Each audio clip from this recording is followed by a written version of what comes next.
Chris Aylward is the national president of the Public Service Alliance of Canada. He's in Rockford, Ontario, just outside of Ottawa tonight. Hi, Chris. Good evening, Paul. So you've said you support a vaccine policy, but that you don't believe there was proper consultation at this point between the government and PSAC on the policy that's been created. Where would you have liked to have seen more consultation? We have several concerns, obviously, with the policy as it stands right now, because there was no consultation on it. Absolutely, we support a vaccination policy. There's no doubt about that. We want to keep our workplaces safe. We want to keep our members safe, and we want to keep our community safe. So our message to our members is to get vaccinated. But this announcement that was made, I guess it was yesterday or Wednesday, yesterday, by the Prime Minister. We were told when the Prime Minister first talked about vaccination policy was on August the 13th. And he did say at that time that we will be talking to the unions. We will be consulting. There was no meaningful consultation on this policy. And none of our concerns were really addressed as part of the announcement. But what are those concerns? What would meaningful consultation result, or what would that mean for you guys? Well, we still have a lot of questions. I mean, the Prime Minister talked yesterday about, exemptions. He talked about religious exemptions. He talked about having medical evidence to be exempt as well. He did not talk about any human rights exemptions, and under the Canadian Human Rights Act. So we are concerned about that for sure.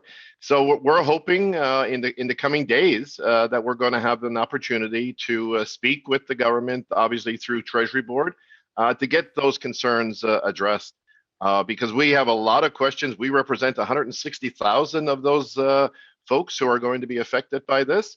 And we have a lot of questions coming in from our members that we simply don't have the answer to, because we never had the opportunity to have meaningful full consultation on the policy. So what are some of those specifics? What are you hearing from your members? Because I think a lot of people who are pro-vax would look at this circumstance and say, well, what's the big deal? Like, isn't this a good way to go on this front? So what are you hearing from your members?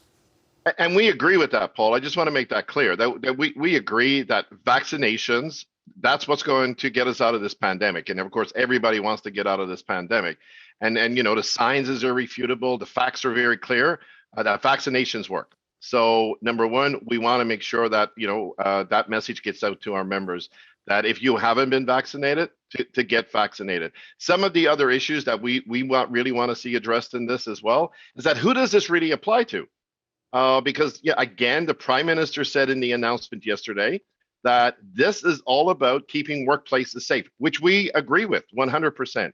But how can you keep a workplace safe when you say to the employee that you can dictate to say, you must get vaccinated, but the general public that's coming in and interacting with you, contractors that are coming in off the street and interacting with you, they don't have to be vaccinated.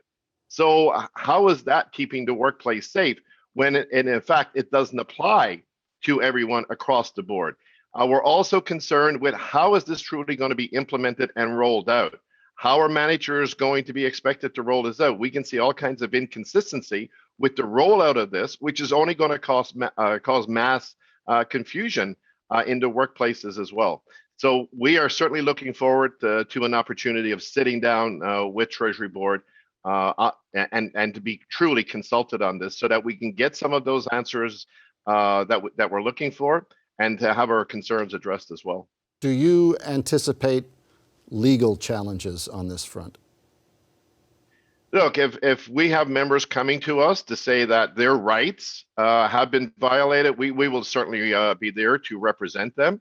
There's no doubt about that. That's what we do.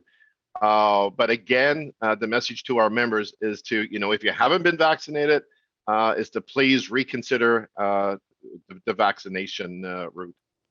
Do you think there's merit to a legal challenge? What would your advice be to someone who says, let's fight this in court because I really don't want to go down this path? Is there a legal path on this? As the policy is written right now, no. I mean, we reviewed it to see if there's a charter challenge there or anything like that, and it's not. I mean, and that's one of the other questions too that we're getting from our members. Does the government have the right to do this? And the simple answer to that, of course, is yes, they do. It's a workplace policy that they're going to be implementing, and we're asking for compliance around it. But the fact that it was announced just yesterday with no consultation with the unions, so again we have more questions than we do have answers at this time, which is very frustrating because we knew that this was coming. As I said, the Prime Minister announced it before the election was called. He also talked about it during the election campaign, of course. And to have this, just announced, and especially with the timelines that were announced yesterday as well, we do have some concerns about that. But again, our message to our members is to get vaccinated, because obviously we all want to get out of this pandemic, and that is the proven way of ending, seeing an end to this pandemic. It's funny. I mean, in a sense, you and the union, you're in a pretty tough spot, right? Because you've said you will defend members who oppose this. And who have serious issues with what the government is doing. But at the same time, you've got members who will say this is a matter of public health. This is a very good thing to institute. So how do you reconcile that? Because you have to represent and fight for both perspectives.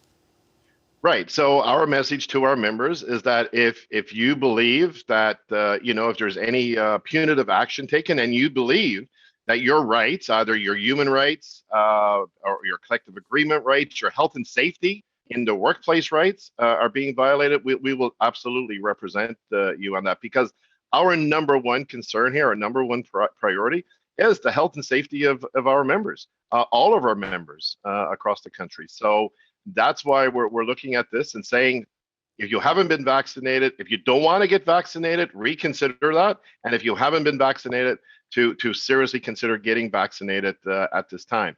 But as I said, if any of our members' rights are not being respected on this issue, then absolutely we will represent them. If in a sense, and as you said, sorry, Paul, as you just said, it kind of puts us in an awkward position. There's no doubt about that, because we haven't surveyed our members, but I would like to think that our membership of the 160,000 members that we represent for the federal public sector, I would think that the numbers of those who have been actually vaccinated would align with what the general population is. We really just have a few seconds left, but you talked about challenges in terms of implementing this. Is there a single biggest one? Just briefly. How is this going to get implemented? How is it going to get rolled out? Yes, it will be up to the individual departments and agencies that have to roll this out, but what does that rollout actually look like? All right, Chris Aylward, I don't envy you. You're in a tough spot with competing views in your union membership. But thanks for talking with us. My pleasure, Paul. Thank you. Hi, I'm Vashi Capellos, host of Power in Politics. See more of our show by subscribing to the CBC News channel or click the link for another video.